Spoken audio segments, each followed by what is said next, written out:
Hai minasang, konnichiwa. Selamat datang di kelas JWJ. Saya ulangi, kelas JWJ.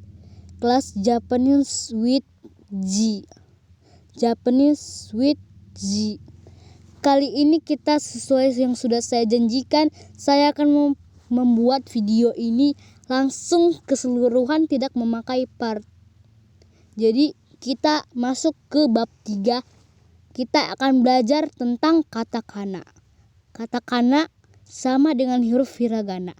Yang belum tahu huruf hiragana, silakan kembali ke video tentang bab 2.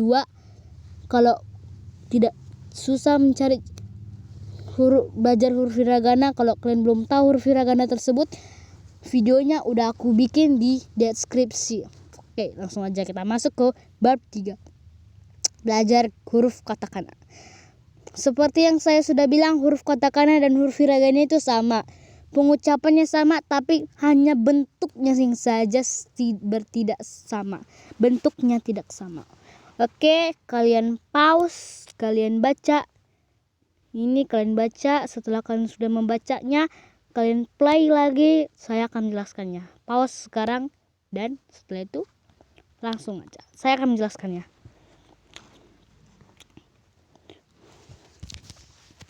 Oke. Huruf katakana adalah huruf yang digunakan untuk menulis kata-kata serapang atau kosakata, kata asing bagi bahasa Jepang. Selain itu, huruf tulisan Jepang katakana juga bisa berfungsi untuk menulis nama orang. Kata asli yang berasal dari bahasa Jepang tidak bisa ditulis dengan menggunakan huruf katakana, kecuali dalam telegram. Huruf katakana memiliki huruf standar seperti pada huruf hiragana. Berikut daftar huruf dan atau tulisan katakana lengkap. Tabel huruf katakana saya bagi ke dalam 3 bagian, yaitu standar, dokun, dan yong.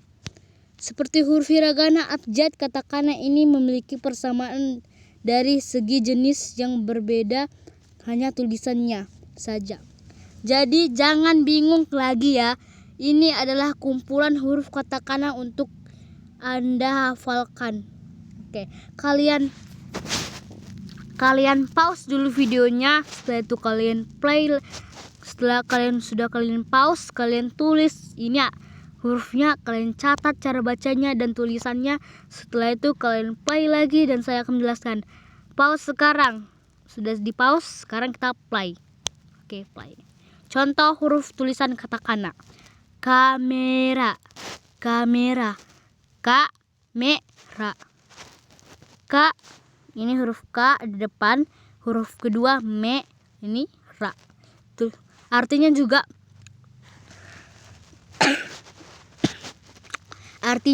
kamera. Testo. Ini tes, ini su. Ini yang ketiga huruf to. Artinya tes.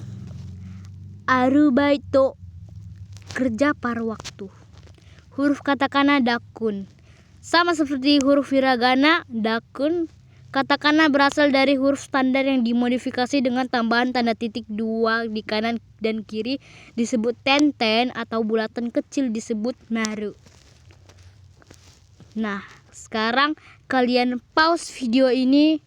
Setelah itu kalian catat huruf-huruf ini dan kalian play lagi. Saya akan menjelaskannya. Oke, sekarang kita jelaskan. Ini ada gagi, gu, gego, za, ji, bukan zi ya, bukan zi, tapi ji, za, ji, zu, ze, zo, da, de,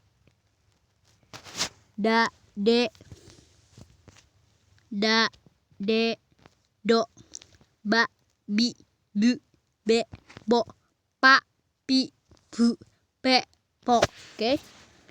Sudah kalian catat ini huruf katakana dakon ini. Saya tadi tidak tahu bacanya. Katakana yong sekarang. Bunyi katakana yong sama dengan huruf hiragana yong. Itu berasal dari beberapa huruf standar yang diikuti dengan gabungan huruf ya, yu, yo. huruf ketiga tersebut ditulis lebih kecil daripada huruf standarnya. Oke, kalian pause dulu video ini. Setelah kalian pause, kalian catat, setelah itu kalian play kembali.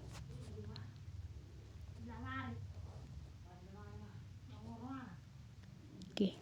Selain itu perbedaan hiragana dan katakana yong itu ada varian huruf yong.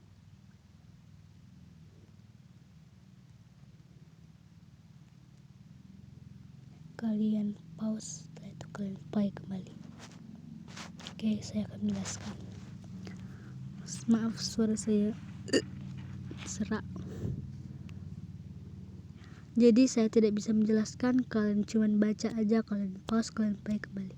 Oke, seperti selanjut kita ke pelajaran berikutnya. Belajar cara aturan menulis huruf katakana. Ini kalian pause, setelah itu kalian baca, setelah itu kalian tulis. Gak usah kalian tulis. Setelah itu kalian play kembali dan saya akan menjelaskan. Oke, kalian sudah membaca huruf-huruf ini. Nah, ini adalah tabel huruf. Mungkin kalian tadi sudah mencatat huruf katakana yang tadi. Nah, ada contoh aturan tulisan katakana. Kamera. Ini tadi udah ya, guys.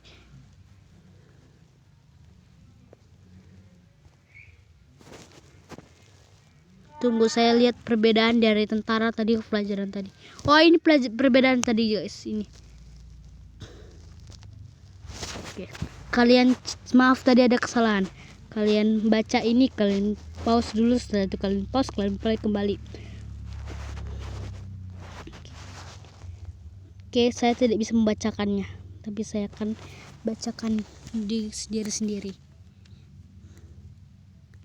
Oke, saya bacakan. Cara aturan tulis huruf katakana. Kita menginjak ke materi selanjutnya, yaitu tentang katakana no kaikata atau cara tulis huruf katakana. Aturan menulis huruf katakana. Saya senang dan bangga kepada Anda yang menghafal puluhan huruf hiragana dan huruf katakana. Di materi sebelumnya ini kedisiplinan benar-benar menunjukkan bahwa kalian sudah memang serius untuk belajar di sekolah ini. Tunggu saja keseriusan di kedisiplinan kalian nanti. Baiklah, ke topik jika Anda sudah benar-benar menguasai materi sebelumnya, maksudnya jika kalian sudah hafal huruf hiragana, huruf katakana, kalian bisa menonton video ini. Terlalu sulit. Bahkan, tapi kalian kalau nggak bisa menghafal hiragana dan katakana tersebut, kalian tidak akan bisa menonton video ini karena ada beberapa video yang tidak akan menjelaskan huruf romajinya. Kalian pasti tahu itu romaji. Di bab 2, aturan tulis hiragana. Tidak percaya kalau begitu, mari kita bersama-sama dan tentang materi kita. Baiklah, kembali ke topik.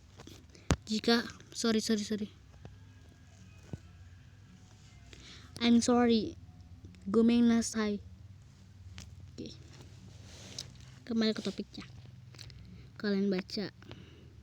Aturan menulis huruf hiragana tidak percaya. Materi di bab 2 ini tentang aturan menulis tidak percaya. Kalau begitu, mari kita buktikan, simak sama-sama. Kalian simak dan kalian amati yang sudah saya jelaskan. Capek saya menjelaskan, tapi kalian tidak menyimaknya.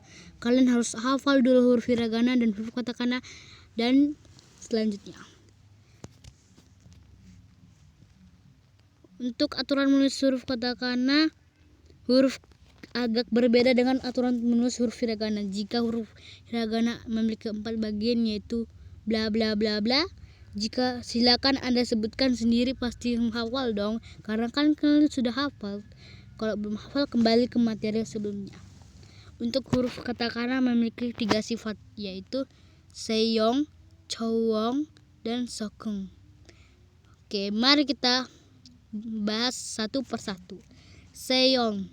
Seiyong atau suara pendek adalah cara penulisan katakana pada umumnya sesuai bunyi atau pengucapan lidah orang Jepang. Contoh, kamera. Kamera artinya kamera. Testo. Testo artinya tes. Tes itu sebuah uji, menguji kemampuan kita saat di sekolah. Pasti kalian tahu itu. Arubaito. Arubaito artinya aribaiten atau kerja paruh waktu. Suaranya pendek ya. Suaranya pendek. Bunyi panjang atau chongong. Dari kata huruf atau yang terdengar di telinga orang Jepang menggunakan tanda sen atau garis. Contoh,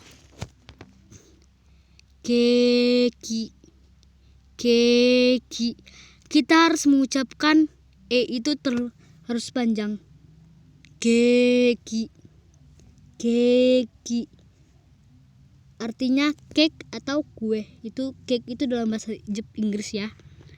Kohi. Kohi. Kohi.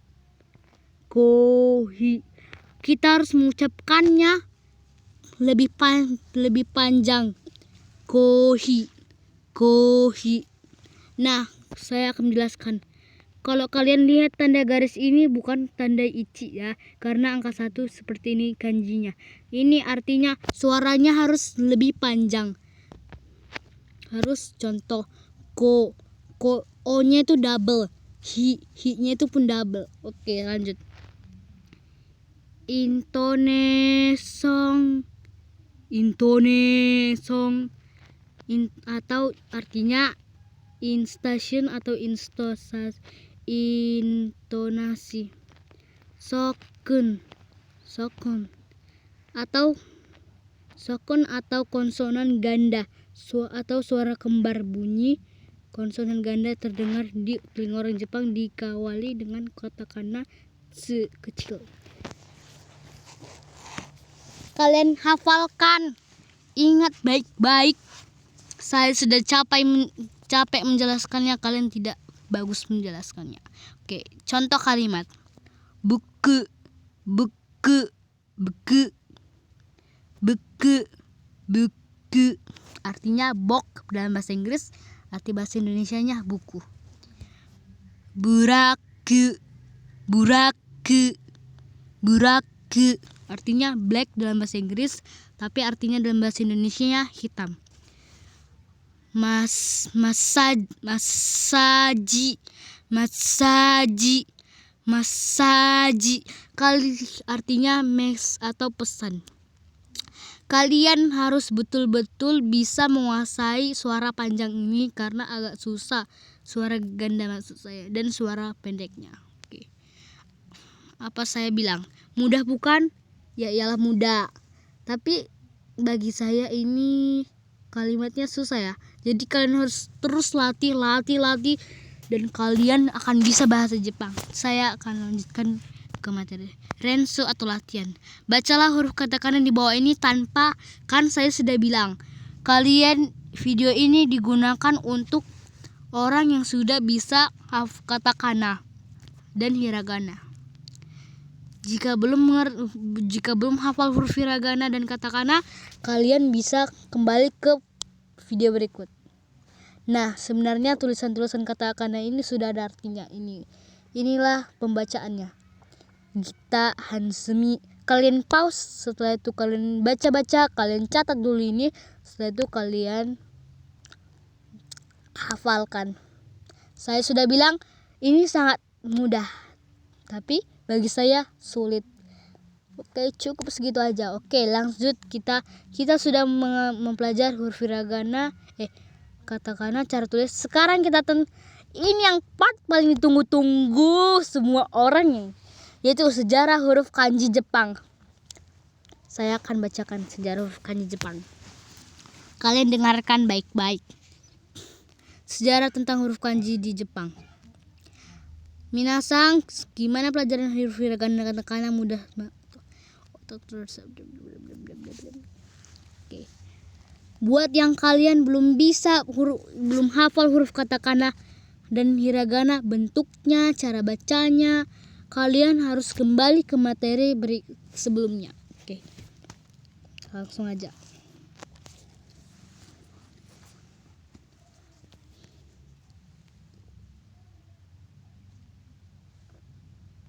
Huruf hiragana dan kata ini sama sepertinya. Bagi para pemula, memang tulisan ini selalu membuat bulu kuduk merinding, tapi tetap saja segala sesuatu itu tidak bisa diatasi dengan usaha dan doa. Jadi mari kita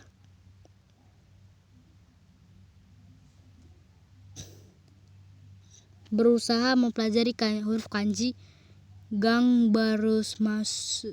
Sebelumnya saya ingin menjelaskan dulu perbedaan antara huruf hiragana dan katakana. Seperti yang sudah kita pelajari sebelumnya, huruf hiragana adalah huruf yang bisa digunakan untuk menulis kata-kata terdapat dalam bahasa Jepang asli. Oke, secara garis besar kata-kata tersebut asli merupakan kata dalam bahasa Jepang. Contoh. Ini kalian tahu bacaannya? Saya pun tidak tahu.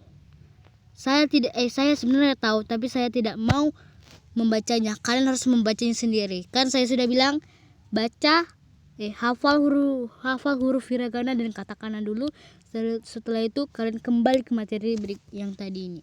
Sedangkan huruf katakana digunakan untuk penulisan kata-kata serapang atau kata-kata yang diambil dari bahasa asing. Contoh.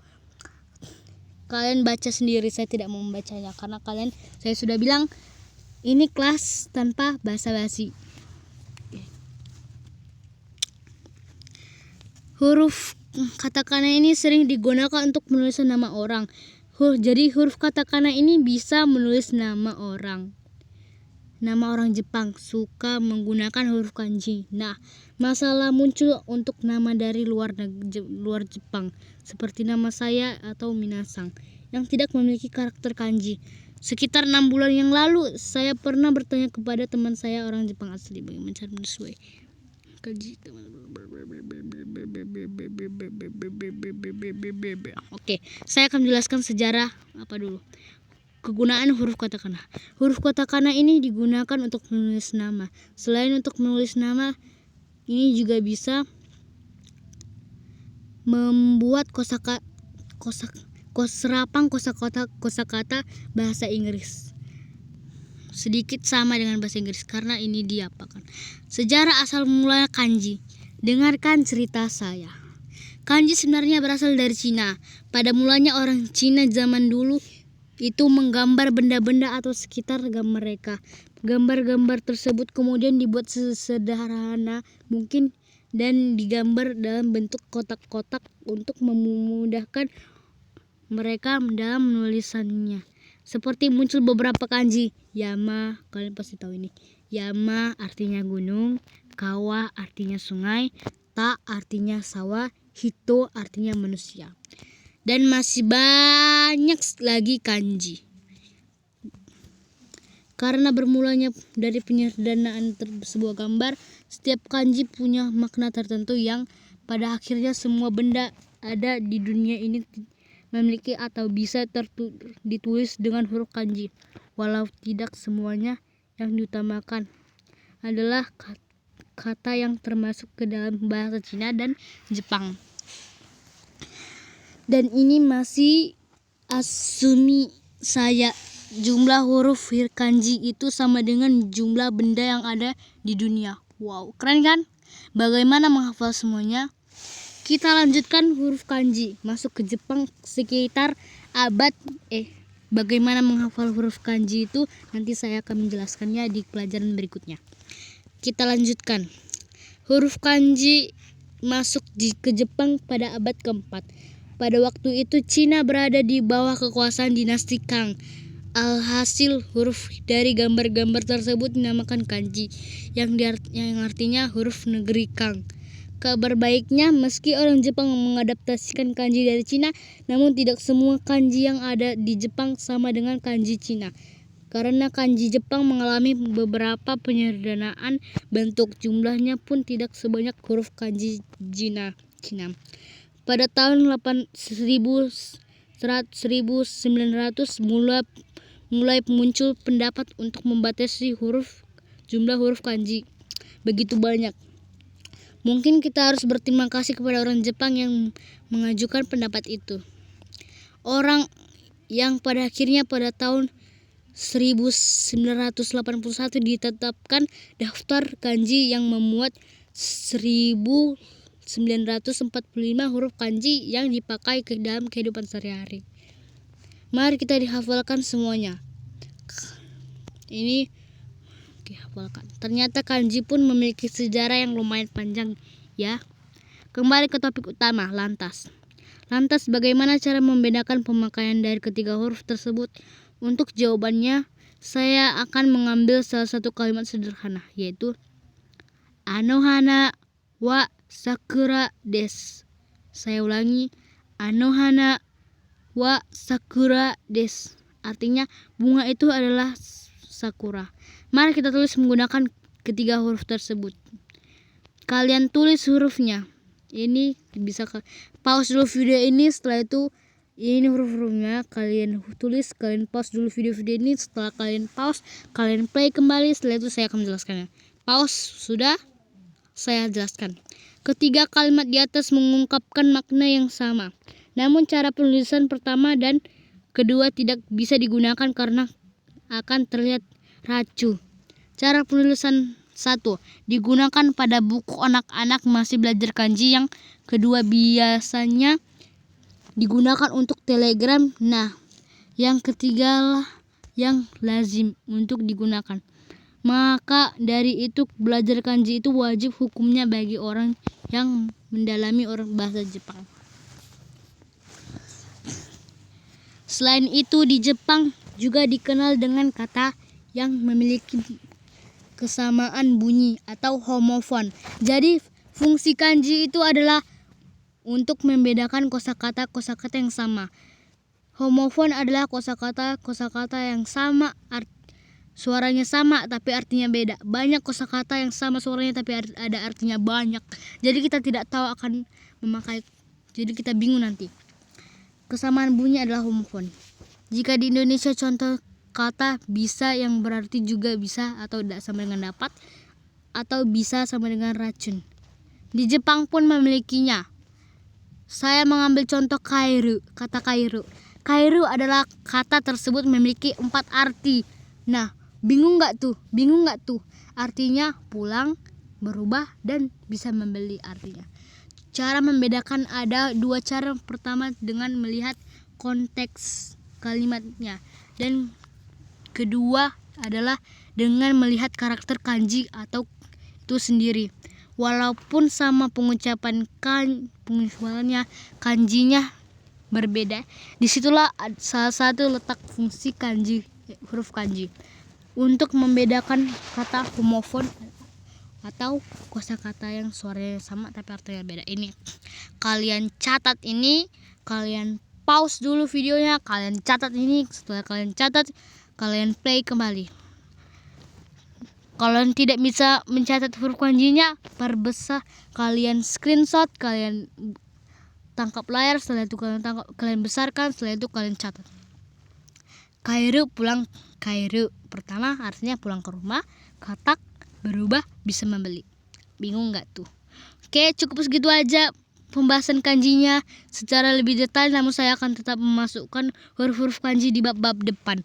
Pemerintahan saya adalah tolong hafalkan setiap kanji ada di babnya. Mohon untuk belajar mandiri agar lebih mudah menghafal kotoba. Sekaligus kotoba itu maksudnya kosakata. Oke. Yang sudah saya janjikan, semua saya sudah menjelaskan langsung semua bab 3 tersebut. Tidak terasa kita akan menuju ke bab 4. Lanjut ke video berikut. Karena video ini spesial saya buat, saya akan melanjutkan ke bab 4. Tapi bukan video ini, video kedua. Oh, tidak, saya tidak lanjutkan videonya. Nanti kita lanjutkan ke bab 4. Oke, cuma itu aja. Oke. Minasang arigatou gozaimasu. Sayonara.